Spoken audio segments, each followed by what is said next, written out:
सोलापुरातून तुळजापुरात देवदर्शनाला जाणाऱ्या भाविकांच्या मिनी बसला अपघात झाला आहे। या अपघातात बस चालकासह 3 जणांचा मृत्यू झाला तर 15 जण जखमी झाले आहे। सध्या या अपघातातील जखमींवर रुग्णालयात उपचार सुरू आहे। सोलापूर पुणे महामार्गावर मोहोळ तालुक्यातील काळेवाडीजवळ ट्रक, मिनी बस आणि दुचाकीचा भीषण अपघात झाला। यावेळी ट्रक आणि दुचाकीची धडक झाल्यानंतर ट्रकने रॉंग साईडला जाऊन मिनी बसला धडक दिली। ही धडक इतकी भीषण होती की मिनी बस थेट पलटी झाली। यामुळे बसमधील असलेले प्रवासी जखमी झाले। या मिनी बसमधील भाविक तुळजापुरात देवदर्शनासाठी जात होते। या दुर्घटनेत बस चालकासह 3 जणांचा मृत्यू झाला तर 15 जण जखमी झाले।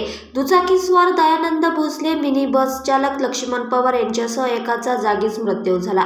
मोहोळ तालुक्यात कंटेनर, मिनी बस आणि दुचाकीचा अपघात झाल्यानंतर महामार्गावर काही काळ वाहतुकीचा खोळंबा झाला होता। या अपघातानंतर क्रेनच्या साहाय्याने पलटी झालेली मिनी बस बाजूला करण्यात आली। या प्रकरणी कंटेनर चालकाविरोधात गुन्हा दाखल करण्यात आला आहे।